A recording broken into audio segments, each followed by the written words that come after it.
Welcome into the Gambling Gauchos. I'm Rob Bro. He's Kyle Jacobson, joined today by Sam Kahn Jr. in the Cardinals Sports Center studio. Coming up on the largest sidewalk sale of all time here in Lubbock, right outside the loop on Slide Road. Sam Kahn Jr. is the senior writer at The Athletic, and I don't know if this is self-entitled or athletic-titled Techspert. I hope that's on the door of your office there at The Athletic, Sam.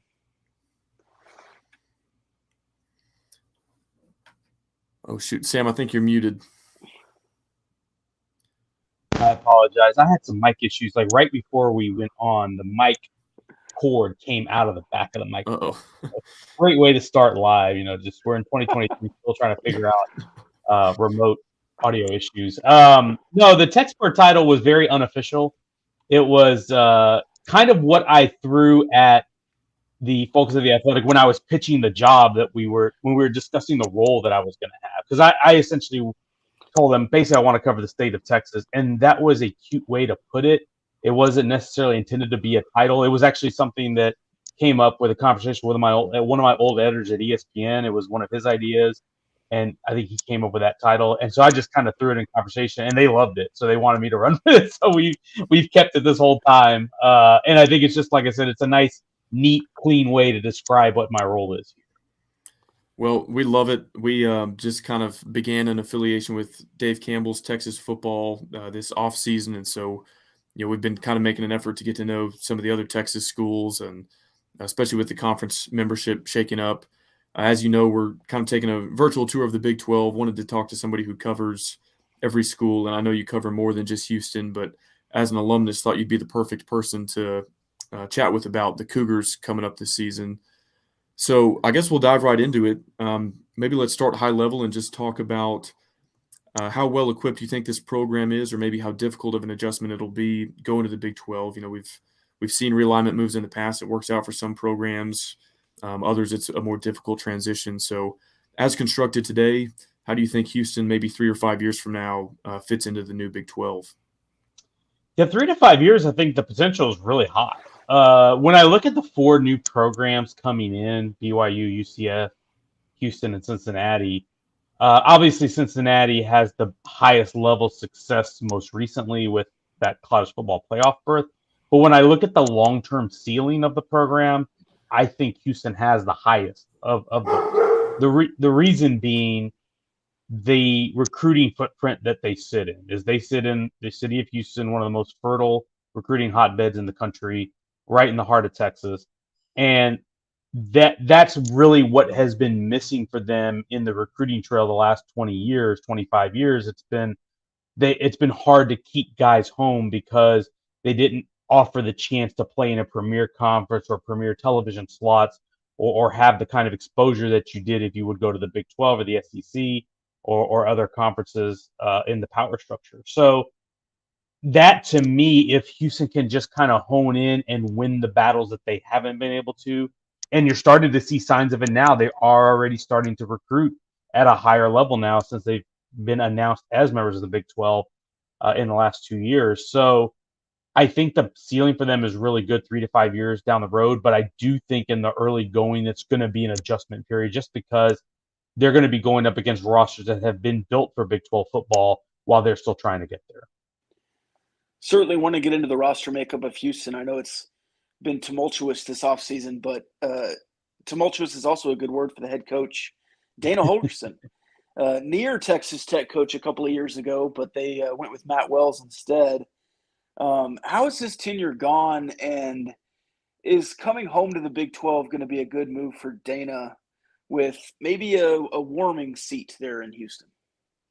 Yeah, I think he's the right guy to bring them in because he's done this transition before. He did it at West Virginia, and it was a lot shorter timetable because they were announced as incoming members a year before they got there. So less than a year, really.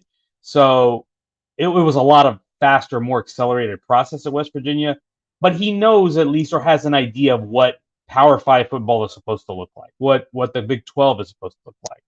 And that's been the recruiting acumen, I guess the recruiting objective at this point is sign Power 5 players. It doesn't matter if they come from the portal. It doesn't matter if they come from high schools. It doesn't matter if they come from junior colleges, wherever the heck they come from, get Power 5 players on this roster.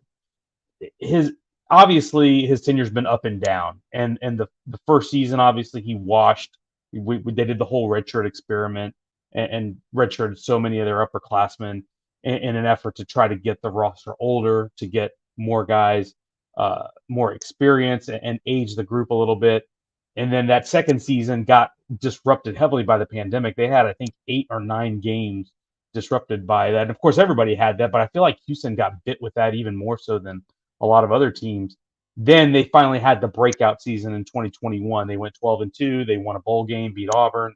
They played in the conference championship game, lost to Cincinnati. But that was the kind of season that people thought they're turning the corner. So then you look into the 2022 season, you think this could be a New Year's Six team. This could be a team that makes some real noise.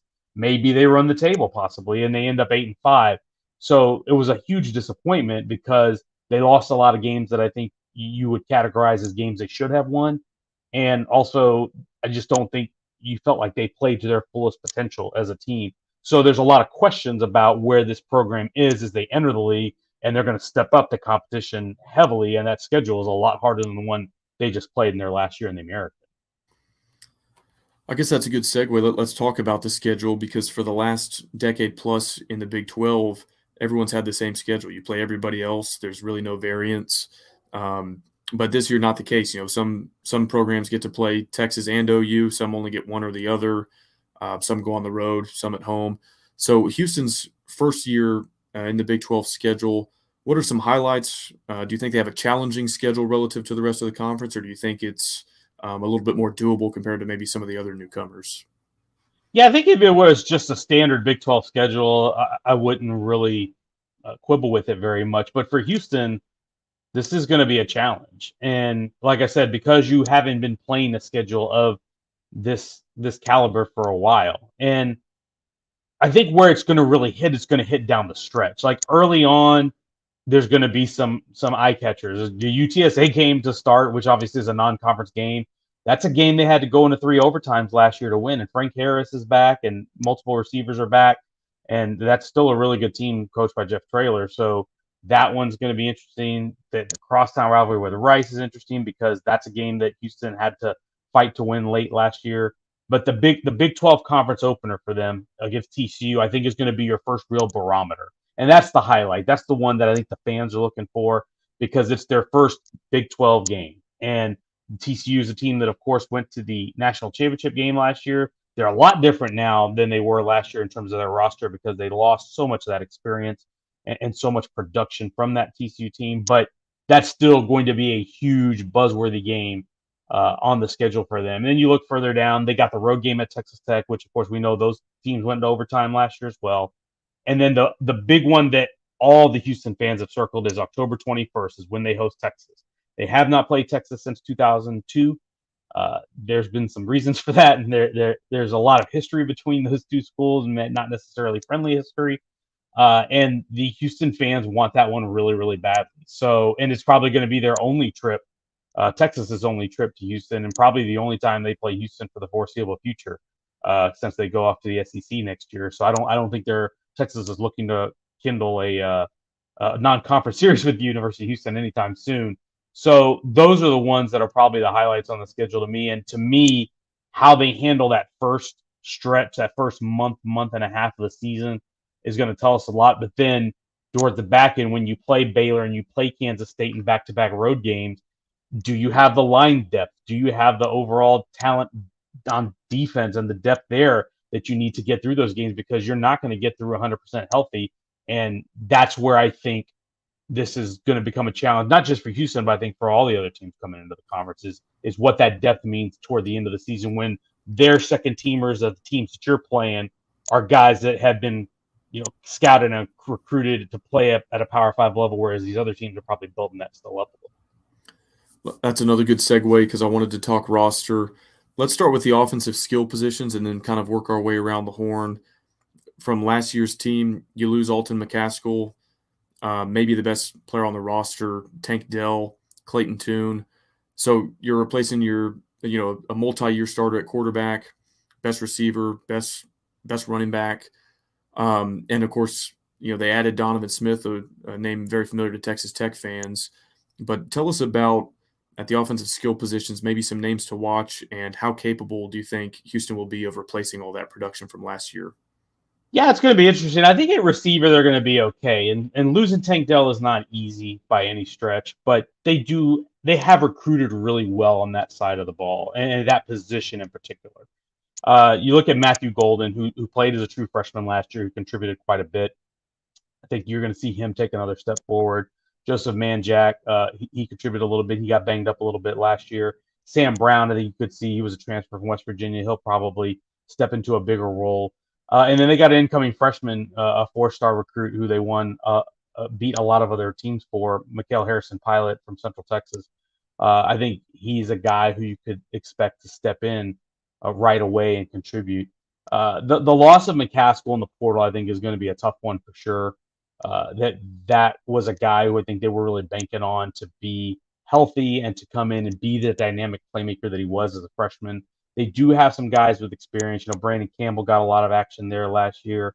I was thinking Stacey Sneed got some action there last year. So they still got some guys to work with, but I don't know that they have someone quite as dynamic as Alton McCaskill was. And they got a freshman coming in from Central Texas, Rashawn Sanford, who was super productive from the clean area. So I think it'd be interesting to see if he can contribute right away. But I think I think they'll be okay, even though losing McCaskill's tough, because that McCaskill's the kind of guy who I thought could be a star in the Big 12. I don't look at the other backs at this point and think to myself that they're of his caliber, but it'll be interesting to see if one of those guys emerges. But I think at the receiver spot, they feel good. And then Donovan Smith, I think we all expect he's going to end up winning the job when this thing is said and done. He's got 8 starts under his belt in the Big 12, plenty of experience, big body, can run it, can throw it, tremendous talent. And I think you guys, as familiar with Texas Tech, I think you would probably agree that Texas Tech fans, aside from the turnovers, that was a little bit of an issue for him.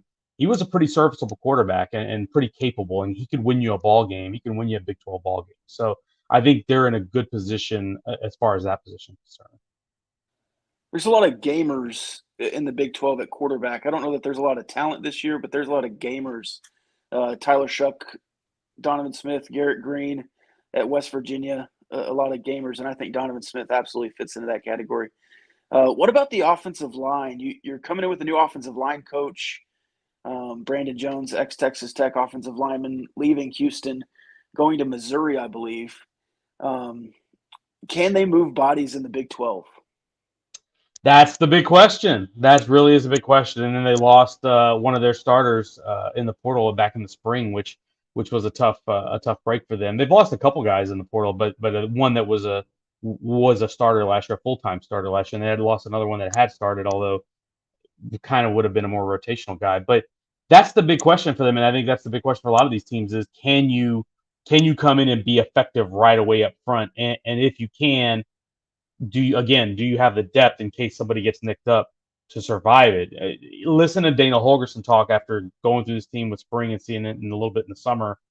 He seems confident that they can, that they're good enough up front to do it. I'm very much in the camp that I'll believe it when I see it, just because I don't know in this program in the last 4 years that they've been consistent up front. There was the 12-2 season when they went into the conference championship game.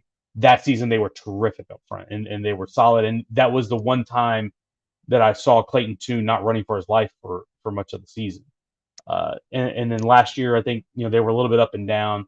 They weren't as bad as they were the first 2 seasons, but that's ultimately where the wins and losses are going to happen for this team, is in the trenches. And I think they've just got to be able to make sure they continue to recruit at a high level, which have improved their recruiting up front, but also being able to retain those guys and being able to develop that depth. And I think making the move out of the offensive line coach, I know Iman Nangavi, I think Dana loves him. It's been a really good addition. He was obviously really effective with Tulane and helping them get that run game going. And I think that's what they're hoping for, is can he bring that caliber of run game to U of H? Let's flip to the other side of the ball and stay in the trenches on the defensive line. Please tell me that Parrish is out of eligibility and he's not on the roster this year.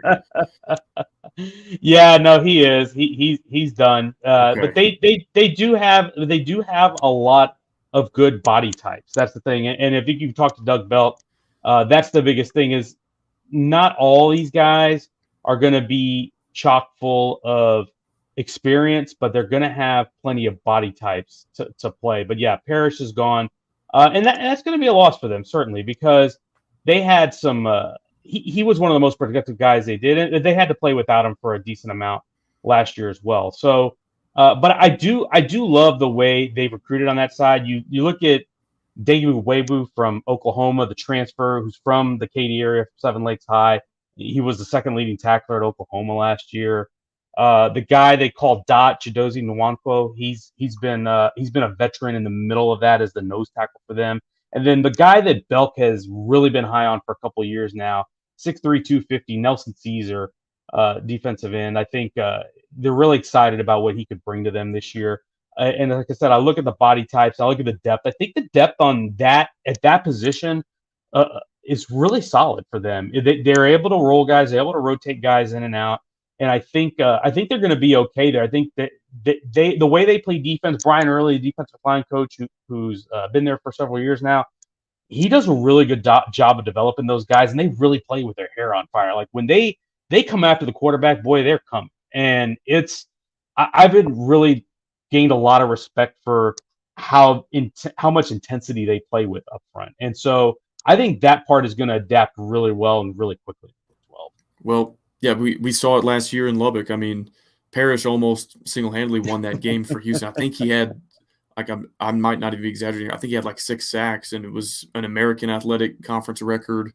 I mean, he was all over the place, and I think that he wasn't the only one, but he kind of stood out among the rest. So you mentioned Caesar. I think he was a guy that we considered for our preseason All Big 12 ballot. It was kind of hard to judge how to rank some of those newcomers, but I think you're right that position group seems to be a strong point, and I hope for Texas Tech's sake they've kind of cleaned up what they can do in pass pro specifically. But last year I think they averaged 2 or 2.5 yards per carry running the ball against Houston, a ton of sacks, and we talked about the turnovers a little bit earlier with Donovan Smith. I think he was strip sacked a couple times, and thankfully Texas Tech fell on it. But I mean, there could have been even more turnovers in that game because of Houston's defensive line just wreaking havoc all night. So anyway, I'll be kind of looking forward when they're not playing Texas Tech to seeing how that unit produces because they were definitely impressive last year. Yeah, no doubt. It's like I said, I think Belk's one of the better coaches. Like I said, Brian Early I think is one of the better defensive line coaches, and like I said, they've done a really good job of just amassing talent there, and they have an identity now. They struggled a lot defensively last year, at times, and I think some of that was just some of the turnover they had from the roster year before, a lot of injuries. I think losing Parrish for as long as they did. I think he was injured like third or fourth game of the season, was lost for the year. That was a killer for them, and so. If they can catch a little bit better luck, but again, like I said, I think they rotate guys and they distribute those snaps pretty well. So I think it'll be interesting to see. But to your point on Tech, I know they've moved those guys around up front and experiment a lot with that in spring and trying to find that right mix up front to make sure that they protect. Because if they do, I mean, Tech's got a lot of offensive skill talent and I think can really put up a lot of points with Zach Kitley if they can protect really well. You mentioned Doug Belk, a hot name in the coaching community, a young up-and-comer. I think they gave him a raise even this year to keep him around. Look, I don't want to say that Houston's going to start off poorly, but nightmare scenario, they have 2 losses in the non-conference and start rough in the Big 12, and they let Dana Holgorsen go. Is Doug Belk an option there, or are they just going to call Jeff Traylor and call it a day? If they well, first of all, I would say this program isn't in a spot where I see them ever making a midseason move. I think it would have to be like a late in the year type thing. But if they were to make a move, yeah, if you're going to move on from Dana at some point, I don't think they're going to promote somebody from on staff. And I say that even knowing how highly they think of Doug Belk. They gave Doug Belk that raise because they do think he's a future head coach and because they wanted to keep him on staff. And they do think he can do well at that role at some point. I think in their minds, hopefully Dana has a lot of success and this is his last job, and maybe 5 years from now he retires and maybe Doug Belk's your head coach then possibly. I don't know that Doug would wait that long, to be quite honest with you, because I think if Doug's ascension continues, last year notwithstanding, I think he's going to end up having opportunities that are going to be impossible to pass up in the next couple of years. But yeah, if you could go get Jeff Traylor, and I'll be honest, it all depends on how those things shake out and what the urgency level is. But if Dana's not the answer and they don't make a move after this year, to me, that's the number one call you make if you're Houston. And to me, you'd be crazy not to start your search right there, because I think when you look at what he's done at UTSA without the resources that Houston has and without the backing of a conference like the Big 12, recruits at a high level, develops at a high level, has impeccable relationships across the state, he would be a home run, and I think he would kill it at Houston if they ended up going that way. But I do think this year is going to be very telling for Dana in terms of the long-term path of this program. They have got to show some progress. I don't necessarily know that they need to go win 10 games or anything like that. I don't think anybody's looking for Houston to do something unrealistic, and I think they know there's going to be growing pains. But if they're 4-8 or something like that, the fans, I don't think, are going to be very happy with that. The alumni are not going to be very happy with that. And I think that's going to really put the onus and the pressure on the administration to do something. So I think this is a really big year for Dana to kind of restore confidence in this program and the fan base with the direction that they're going, because all the other moves that you see, everything seems to be going right except for last year on the field in those late game moments when they weren't able to close out against Tulane, or they were struggling to close out against Rice, or they lost to Tulsa at the end, or you got hammered by Kansas at home. Those things cannot happen. They cannot have the embarrassing games, because everybody knows, and we've just been talking about it for the last 22 minutes. Houston's got talent, and there's no reason why, in my opinion, they should have been 8-5. Let's tie a bow on the defense, and in the back end, secondary or linebacker spot, give us a couple names to watch, whether it's returning production or maybe some portal ads that Big 12 fans need to know before this season. Yeah, Hassan Hippolyte is kind of a senior leader for them. Kind of plays that hybrid backer, defensive back. He'll be a really physical guy. He'll be really effective. Malik Robinson at linebacker is a guy who's been really solid player for them. He got hurt a little bit last year, but he's back for another year, and I think they've been very excited about that. The portal guy that I'm super excited about for Houston is AJ Halsey. The secondary. He was a safety at New Mexico, freshman All-American over there, a guy from Fort Bend Marshall just down the road. He was a guy that was very underrated coming out of high school, went to New Mexico, jumped on the scene, made a ton of plays, good ball skills, sound player. They were able to get him to come back home, and I love the ability they may have to go plug him in. Brian George, the corner from Texas A&M, he was a guy that is a veteran in the SEC. He has played a lot of snaps, spot started once in a while, but not a full-time starter, but has played a lot of snaps in the SEC ball going up against those elite receivers. I think he has a chance to contribute right away. Moses Alexander, who was a junior college signee from the previous class in the 22 class, he's a guy I think that Belk and company think is going to probably factor in. Isaiah Hamilton's another guy that they're really excited about from Texas Southern. He led the SWAC interceptions last year, big time playmaker.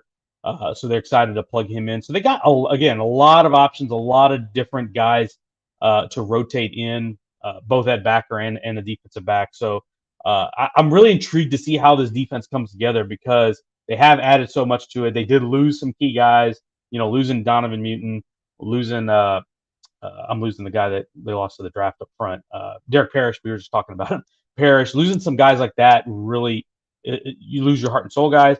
But they've done such a good job, in my opinion, of adding talent, both with the portal and in the recruiting ranks. So I'm really excited to see what they come up with defensively, because I think they have a real chance to be good. Then I guess the last question I have, special teams. It often gets overlooked, but I think the game in Lubbock last year with Texas Tech and Houston, it's a good example of how special teams can impact a game. Texas Tech missed 2 field goals. We had a punt that Tank Dell returned for a touchdown, was called back for a penalty, but clearly some plays in there that, a game that eventually went into double overtime. certainly had an effect on the outcome. Give us an idea of kicker, punter, and maybe some return units if you think that's a strength or maybe a potential weakness for the Cougars this year. Yeah, Kyle Ramsey, who was their kicker last year, 5 of 6, going through, only missed one PAT. So you feel like you're pretty solid in that spot. Lane Wilkins was their solid guy. So I believe both of them are back. So they're in good shape there. In the return game, I think they have enough guys that to choose from that. Could you see a Matthew Golden back there possibly? Could you see one of these other receivers or one of these defensive backs coming in there? I think one of them, I'm trying to think of the guy. Belk was one of the nickel corners that they had. He was really excited about, and his name escapes me at the moment. But I do think they have enough talent to be able to be solid and effective on special teams. But again, like you said, it's so that area is so wishy-washy, especially in the kicking game. You just really never know what you're going to get. But until you actually see it out there and when you're in those pressure situations. But I think overall, I think they're in solid shape coming back on that side. And so we'll be interested to see how that develops. Something Kyle and I have been kicking around about Houston. I want to get your take on it. So Texas Tech and Houston will probably play every year, home and away, home and home, whatever you want to call it. What do you think about the potential of working in NRG maybe every third year or every other year that you play in Houston, just to get another NFL stadium kind of in the rotation, or maybe even every other year? Yeah, I think from Houston's standpoint, I think they really want to reserve that for the bigger non-conference games that and I say that I mean like your high-end Power 5, I think they have LSU coming in 27, I believe it is. That's the kind of game that I think they're open to using NRG for. I think aside from that, or if they end up in that kickoff game, the Advocare kickoff or whatever it's called now, the Texas kickoff in the very beginning of the season, that's an NRG game. And if they get selected for that, obviously that's where you did. I think that's a game that Texas Tech and Houston played a couple of years ago. But I don't see them moving conference games to NRG just because that's the whole reason they built TDECU.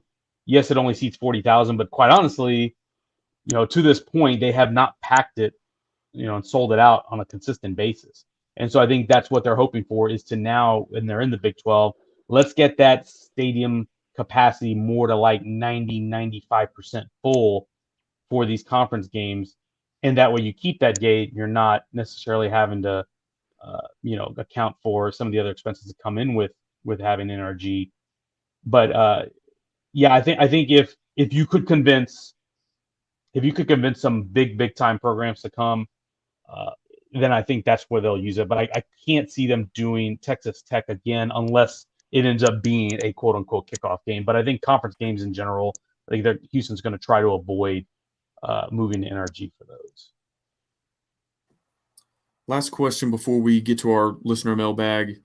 We are a podcast with a sports betting angle, and I'll be honest with you. We submitted our preseason ballot last week before. We had Houston 14th, and we had reasoning for it. I think we were both kind of like not totally convinced that there was a huge amount of difference between 11 or 12 and 14, but Houston was last, and I think maybe you've persuaded me some on my perspective of Houston in this conversation. Their win total right now is 4.5, and there's, I think, 2 or 3 other schools in the Big 12 that are also pegged at 4.5. And, of course, that's not conference only, but it does kind of indicate that they're expected to finish closer to the bottom. If I give you that number today, and I don't know if the odds are juiced toward the over-under, but 4.5, what's your kind of initial gut reaction to that number? Yeah, I think it's not far off. I would take the over. I would take the slightly over. I think Houston is going to end up like cutting it close to either making or missing a bowl game. So I think that I honestly think they're going to end up in the 5 to 6 win range this year. So I would take the slightly over, but would it shock me if they ended up 4-8? No, just because of the schedule and some of the issues we talked about with offensive line and depth and things like that. And it's they have for them to be, I think, a shoe-in bowl team. You've got to go 3-0 in non-conference for sure, which means you got to beat UTSA, Rice, Houston. UTSA, Rice, Sam Houston, and then you're gonna have to steal a couple of games in the Big 12. So 3 games at least. So where do those games come from? And so that's going to be where the challenge is. So I certainly understand the over-under, and I think it's probably the smart place to put it. But I would take the slightly over because I do think there is enough talent here, and I think addressing some of the issues they did, especially at quarterback, like we talked about the defense. I think they're going to be pretty good defensively, and I think they may be good enough that's going to help them win some games ugly. But yeah, I think we're going to be at the end of the year when they play Oklahoma State or UCF at the end. They're going to be playing for trying to get to a bowl game, is I think where we're going to end up. How about if the number was right at 5 and you had the safety blanket of pushing if it's 5? Do you think 6 wins or 4 wins is more likely? If I had to bet today, I'd probably say 4. Okay. I'd probably say 4 is more likely. And of course it's so hard because I do think, like I said, everything they've done in preparation for this move is right. But I think it's hard. And as I look through, and we'll see the preseason poll at the Big 12 Media Days in a couple of weeks.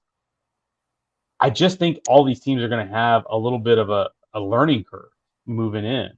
And because, like I said, we're talking about a conference where the last place team last year, Iowa State, had one of the best defenses in the country. I mean, this is a different league, and the competitiveness in this league. And I look at the top. I look at how good TCU was last year and had to be to run the table. I look at how good K-State was going 10-3 and winning the conference. I look at Oklahoma was down, and they certainly have a lot more talent than Houston does. I look at Texas as a team that could potentially get in the mix to win the conference this year, and I look at the roster talent, and it's just different. It's just different than what Houston has, and so or any of these other teams have. So I just think it's going to be an uphill battle initially for these schools, and Houston in particular. But yeah, if I were betting on it today, and you made me choose between 4 and 6, I'd lean toward 4. Gotcha. Rob, do you have anything else for Sam before we get to the mailbag? I am interested in some answers from the mailbag. I could start if you want me to. No, we can get right into it. Like I said, Sam, I tried to warn you before the show. Some of these are going to be good questions that spark insightful conversations. Some of them are going to be just horrible. So we can knock out a couple of the bad ones first. When or what was your first Big J journo moment? Wow, that's an interesting question. I've never really thought of it that way. I would say the first time that I felt like I was doing something important was my second year in this job, not here specifically, in second year in sports journalism. It was at the Houston Chronicle, and I was all of 24 years old, and we had several athletes in the Houston area, high school athletes, die from I think heart-related issues. And we ended up doing an investigative series, about I think it was a 7 or 8 part series on defibrillators and whether or not all these schools had access, or if they had the proper protocols, because at that time they were not mandated on for all these practices or to be available for all these workouts. And we ended up winning an award for that because it was an important story, because it was a trend that was really troubling at the time, and it was a life-saving mechanism that we're talking about, a life-saving device. And I was, the story came out really well. The series went really well. We won a top 10 award from the Associated Press Sports Editors for it. It was my first real big award. And it was for something that really mattered, because not long after we did that series, it ended up becoming mandated at the statewide level that every athletic event had to have an automatic electric defibrillator there in case something like that happened. So that was the first time that I felt like, wow, this is, because I cover college footballs. I mean, I'm not going to act like, we're curing cancer here. but there are important parts of this job that we get to do or that we need to do. And that was the first one for me that was, and it was something that left me really proud. It wasn't easy. Like doing something like that was very challenging, but it was great to be a part of. And it reminded me of, ultimately what what I got into this for. Yeah, that's awesome. That wasn't the answer I was expecting. I think most guys would say like their first big interview with, a big name or something like that, but that is awesome. Best rapper, we have a Who is Mike Jones question, and then a best rapper from Houston or Port Arthur. So I'll lump that into one and give us your favorite H-Town rapper. Oh, Pimp C, man. Gotta be Pimp C. Pimp C. R.I.P. I mean, we were just past June 27th, obviously. So you got to respect all the Houston rap. But I mean, there's the list is long. But Houston, Port Arthur, Southeast Texas, yeah, you got to go with Pimp C. Awesome. Favorite thing to do on campus as a student, and what's one thing you wish other schools or people knew about the University of Houston? The favorite thing to do, I did like to go attend sporting events. So I did like to go to football games. I enjoyed that. I did like back when I was a student. We used to have, it's not there anymore. I think they destroyed it, and I think it got damaged by the flood. But we used to have what was called the UC satellite. I remember when they put a Starbucks down there. I used to like go get Starbucks, and they had pool tables. I would go shoot pool and drink some Starbucks and hang out with my buddies in between classes. And it was just a nice place to, you could eat, you could drink, you could hang out, you could study, get your Wi-Fi or whatever. But I don't think that space exists anymore because of I think Harvey, the flood or whatever, I think it damaged it and they ended up doing away with it. And then what was the second part of that? Something that you wish other people knew about the University of Houston. Oh, when I got there, it had a heavy reputation as a commuter school because, I mean, I think it very much still was. It has grown a lot in that way. But one thing I loved about it is that even though it didn't have the reputation of Texas or Texas A&M, the flagship schools, quote unquote, in the state of Texas, it really was a great place. Like, just because for me, I found so many people that were either like me or had similar interests to me, and I just thought it was a really good community. Like, the people there were so good, and it's a very diverse community. You can find people from just about every walk of life at the University of Houston, and you can, I ended up, like I said, working at the student paper there toward the end, which was a lot of fun. But just getting to know people from there and getting to experience the campus I felt like at that time it was just a little bit more laid back, and even though it was a big school, it didn't feel overwhelming to me. And like I said, I think a lot of that just because the people were just good. It was just down to earth people trying to get an education and make it in this world. And I think a lot of people, that go to U of H maybe have a little bit of a chip on their shoulder a little bit. They want to, maybe something to prove, and but not in a bad way. It's just like, hey, you're just trying to do what you got to do. And I always appreciated my time there, and I met so many great people, and it changed my life. I wouldn't be in this industry and doing what I do if not for the people, and especially some of the professors that I had there that had a profound impact on me. I can dig that. I think a lot of people at Texas Tech and in West Texas would tell you the same thing about the chip on the shoulder mentality. So I like that answer. I think men's basketball is probably the obvious answer to this question. So they say, besides men's basketball, which UH sport do you think is best equipped to like make the transition to the new Big 12 the fastest, kind of like compete at the top of the conference immediately? That's a great question. I don't know. I guess that would require me to follow the other sports a little bit more closely, because that's the thing too, is because my job is college football. I don't necessarily watch sports a ton outside of that, because I use my downtime to get away from sports a little bit. Yeah. I guess, my guess would be baseball, just because, and I know, Todd Whitty's been there for a long time now. He started his career there when I was on the beat. And I know they've had some good moments, they've had some down moments, but this is they are in a state, again, kind of similar to football and certainly basketball, but definitely football. They're in a state and a city that is chock full of elite recruits and big time players. Like, high school baseball is such a big deal down in Texas, and especially in Houston. So I haven't followed their recruiting to know, okay, are they starting to up their recruiting? Are they doing a better level? I don't know. But the potential, if you're able to recruit a higher level of player now that you're playing in the Big 12 in baseball, then I think you have a pretty good chance to make some noise there. Two more for you, and then we'll let you get out of here. Tell opposing Big 12 fans what the tailgate scene is like at U of H football games. It's really good. I think it's, you would not associate this program because we talked about, hey, they don't fill the seats and it's not a place that packs the stadium all the time. But the tailgate, that is one thing that is really good about Houston. The tailgating scene is really strong. And to some point, I think sometimes I think they wish the tailgating scene could be as good as could be better, or the in-stadium atmosphere could be as good as the tailgating scene. But it's really good. It's very welcoming. I've always enjoyed it. And especially since they opened, it was really good even in the Robertson Stadium days. But and now it's a little bit smaller because the parking garage and the indoor facility, and then now the new end zone facility that's going to take place is going to eat up some more of that space. But that said, there still is really good tailgating. And right when you walk up to TDECU Stadium, kind of that little spot between the parking garage, the indoor facility, and the stadium itself, there's a lot of activity going there. You go on the other side, that's kind of close facing Cullen. There's a lot of activity over there. On the end zone that's facing Scott Street, there's a lot over there.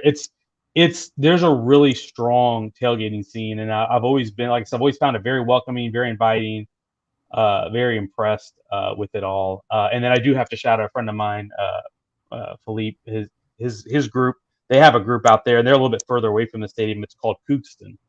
They have a really, really strong tailgating scene for just about every home game, and they always have good food. And like I said, it's always a fun time. But it's good. I think people would be pleasantly surprised when they come to Houston as to how good the tailgating scene is. Awesome. Okay, last one. I think something Big 12 fans are wondering about all four of the newcomers. It's kind of like who they will form rivalries with, and Houston has the advantage of previously being in a conference with some of these Southwest Conference schools. But give us maybe who you think the top one or two rivals might become for Houston over the next 5 or 10 years. Yeah, I think, believe it or not, I think it's because they played some since they've been not in the same conference. But I think Texas Tech is going to end up being that in the short term. They played, like I said, there's some familiarity there because they played each other recently. They played each other, more than a decade ago. They played each other in 2018. And I think you mentioned the chip on the shoulder. I think the mentality of the fan base is a little bit similar. So I think that's going to lend itself to some really interesting battles and an interesting dynamic between the two fan bases. And also, I don't think it's a secret. Both of these programs have largely been known, certainly in the last 20, 25 years, has been known for their offense. And so I don't see that changing at Texas Tech with Kitley and what they've got going on over there. I don't see it changing at Houston as long as Dana Holgorsen is the head coach. So, I still remember, I think it was the 2018 game. I think the final score was like 63-49 or something like that in Lubbock. It was crazy. Those games always seem to be competitive between these two teams. Last year, you saw they went to a couple of times, and I think that one's going to be a good one. And then the other one of these, gosh, could it be Baylor? Possibly. Could it be TCU? Possibly. Oh, I kind of am interested in the Oklahoma State relationship. That's another one that Houston has played in non-conference, and Oklahoma State's program is a little bit of a higher level, and I think Houston wants to kind of get to that level.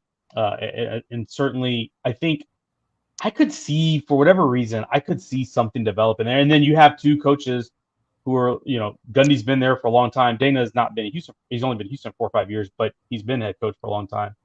Those two personalities, I could see a little back and forth between those two. They, of course, I think Dana worked for Gundy for a year before he went to West Virginia. So I could see that. I could see Oklahoma State and Houston developing into a little spicy something. And I say that Baylor and Houston, they did have a little spiciness. If you guys remember, the 2020, they had scheduled a game very hastily with Baylor to try, because we were in that mode where we were trying to schedule games when games got canceled.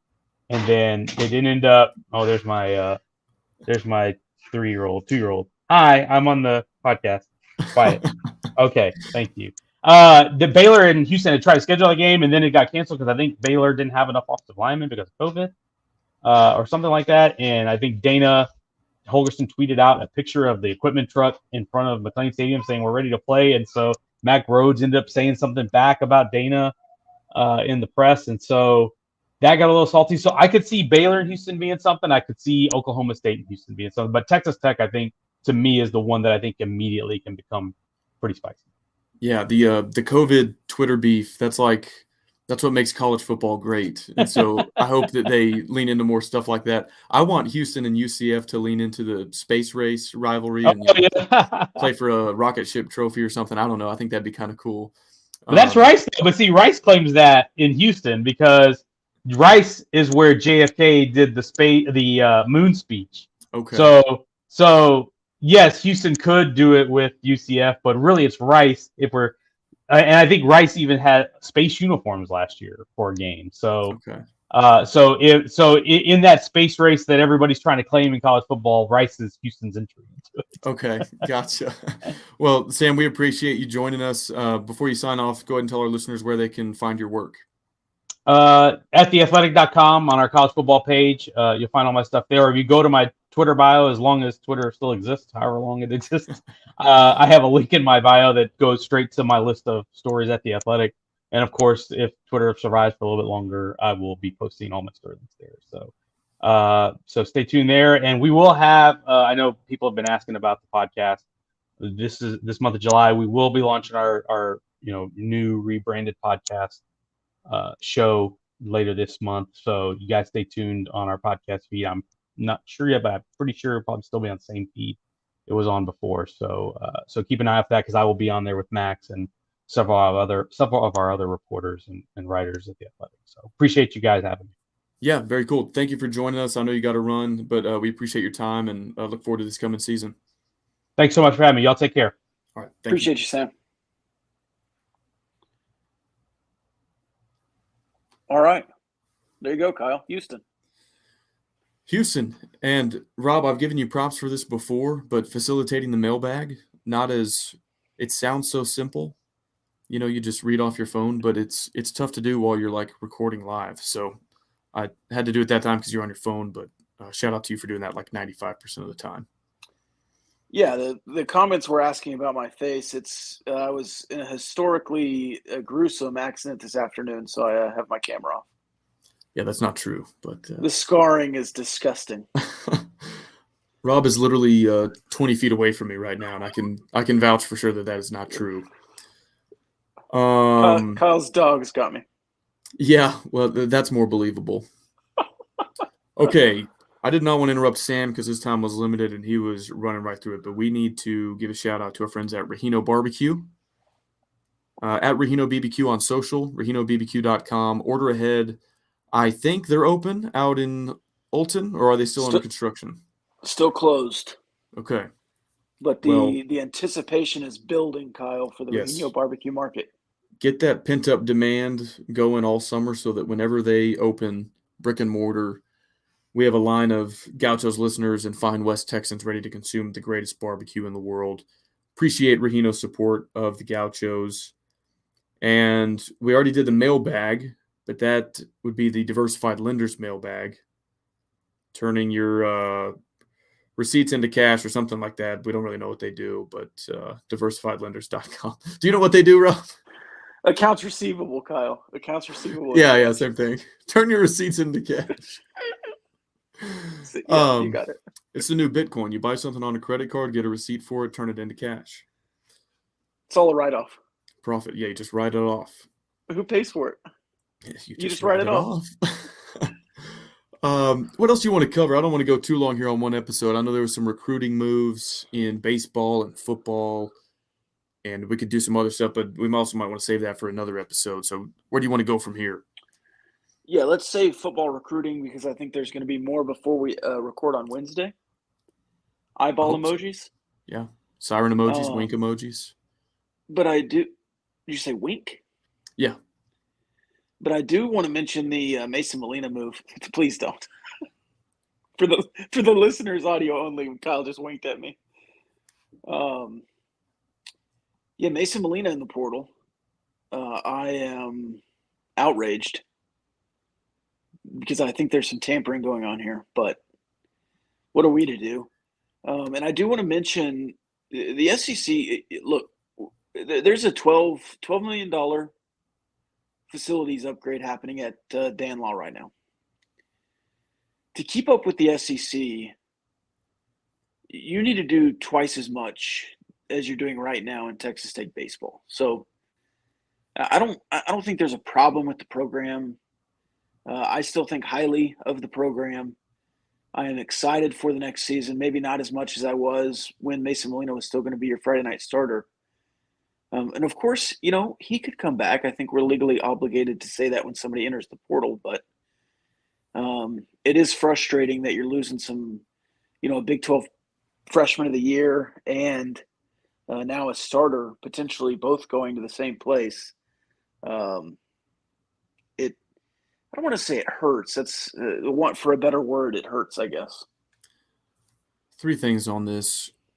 Number one, I don't know if this is like on Twitter yet, and so I want to credit Red Raider Sports for being the first to kind of report on this publicly, although we heard basically the exact same thing, that Arkansas was the likely destination yesterday from someone. And so when this was published by Red Raider Sports today, I don't think it was a shock like it might be to the public. Like you said, he may come back, but I think 90%, 95% of guys who enter the portal do so because they intend to leave and go somewhere else. And so there is no way around point number 2. There's really no way around spinning it and saying that losing your ace is no big deal or you have some other arms. That's true. Like, you do have Zane Petty and Kyle Robinson hopefully both coming back, and they were great toward the end of the season. But you're losing your most experienced starting pitcher, the guy that was going to be your ace next season, barring some huge portal addition. And so there's no way to spin that and say, well, it's no big deal. Just like the Hudson White. You could say, okay, maybe he's not the best defensive catcher, but he would have been a great bat in your lineup, a good utility player. Yep. There's no way around that this is a net negative. Number 3, it's too early to say this because this may be a one-off. It may be a coincidence. But you have trended down a little bit in the last few years. From Omaha in 2018, 2019, then you get COVID, and then the last 2 or 3 postseasons have not been as fruitful for you.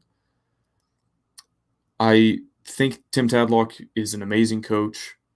I think Mike Gundy is an amazing coach. I think Mike Gundy has not adjusted to the world of the portal and NIL as well as maybe some of his peers have. Maybe he's a little bit late to that adjustment, and he'll figure it out over the next year or two. I just hope that Texas Tech, and this doesn't all fall on Tim Tadlock necessarily, but I hope Texas Tech as a program is not falling behind in that respect. And I hope that we're well equipped enough to, anytime we have a good freshman or sophomore, we don't lose him to the SEC and things of that nature. And so I hope that this doesn't become a pattern and we're not like falling down or plateauing from what was the peak of the baseball program, because it really felt like as long as Tadlock was here, you were going to be competing for Omaha in the good years, when you had the talent and the roster stocked. But if you just keep getting decimated by the portal and your best 2 or 3 guys leave for an SEC program every year, I don't know if you can ever get back to that level of competition consistently. So again, I'm not saying that that's the case. I'm just saying I hope that trend doesn't continue, or if there are issues with NIL and the portal within the program, that they can get it figured out before this does become a trend. Yeah, I don't think it's a trend yet. I mean, it's just the first year, and I think you've gotten more from the SEC to come help you than you've lost to the SEC with Bryce Bonin and Easton Morrell and the guys we listed a couple of weeks ago. So maybe this is just the returnees of the players to be named later of the Arkansas guys you've gotten in the past. You're just doing the trade out late. But yeah, 2019, the last time you're in Omaha, you're in a super in 2021, you're in a regional in 2022 and a regional in 2023. You get to the final game each time. So it's hard to say you're trending downward, but yeah, Omaha's last time you've been there is 4 years ago, 3 tournaments ago. People are getting antsy, and I think Mason Molina leaving doesn't help to alleviate the antsiness. No, certainly not. So, if you need to sue an SEC baseball program for tampering, call our friends over at Barnett, Howard, and Williams. Again, like most of our segues, I don't think they actually specialize in that area of law, but they do specialize in Title IX student litigation, one of the only law firms in the state of Texas that is certified for that. They do criminal defense, family law, catastrophic injury, so they can help you out. They hope you never need them, but if you need somebody solid in your corner during those tough times in life, Barnett, Howard, and Williams, based in Fort Worth, but they do cases all across the state of Texas. You can learn more about them at bhwlawfirm.com. What else you want to talk about tonight, Rob? I guess I have some final thoughts if you want to get to that segment. Let me make sure I don't have anything on my list Okay. that just can't wait. No, it can all wait. So, yeah. Any final thoughts? All right, 2 final thoughts. First final thought, we have a complete basketball staff. Besides maybe an analyst or 2 that I think are still joining, Luke Barnwell and the boys have showed up, so that's exciting. Second final thought is a final thought of gratitude for the weekend we had. I appreciate everyone chipping in, getting those tickets. It was a fun 3 days. 2 Houston wins, a Rangers win, but we got to see a young bomb and some exciting moments there in the park, especially in the win. So I did want to say thank you to everyone who pitched in and the listeners. When Kyle closes with love y'all every episode, we really do mean it. We appreciate the listeners. And Kyle, I do appreciate you as well. Absolutely, man. I enjoyed it this weekend. That was a great gift from some of our listeners. It started out rough. If people watch the series, they know we get to our seats and they sing the national anthem. Game 1, they announce the starting lineups. First pitch, Altuve just cranks one to straightaway center. So the very first pitch you and I laid eyes on is gone to straightaway center. We're like, well, that kind of stinks. But it all got better from there. They did drop a couple games. It's the Astros Super Bowl. They're playing the division leader. So that you can expect their best effort. But we saw a young bomb. We saw an RBI double yesterday from Josh Young. Saw Aroldis Chapman make his debut with the Rangers. So all in all, I still think it was a positive weekend. And I had a lot of fun. And, want to echo your gratitude to everybody for setting you up with that birthday gift. I think that was really cool. Yeah, and you're still 4 games up if you're a Rangers fan. So happy to be here. No sweat. And I don't know that we mentioned it, but Josh Young, all-star starter. Yes. So there you go, too. First time in Rangers franchise history, a franchise history that I've followed for my entire life. Long time, our Rangers fan. No, but it was kind of cool when they were announcing that you have your second baseman, shortstop, third baseman, and catcher. You basically have the entire infield for the American League All-Star starters. That's pretty neat. Potentially the starting pitcher with Eovaldi. Maybe, yeah. Why not at this point? It's the guy who got voted in, not going to pitch. Just make it the Rangers versus the National League. I mean, just make it a fair fight. Might as well. That's all I got. Everything else is off-season football stuff that we can do on Wednesday night. So I'm good if you are. I'm good, man. A Gambling Gauchos episode under 1 hour. Wow. Must be a blue moon out tonight. But we appreciate everybody who joined live, for your comments, for your questions in the Discord mailbag. If you want to hop in the Discord, patreon.com/gamblinggauchos. I'm not going to do a Patreon plug to take us over an hour. I'm going to shut up and leave it there. Love you all. Thanks for listening.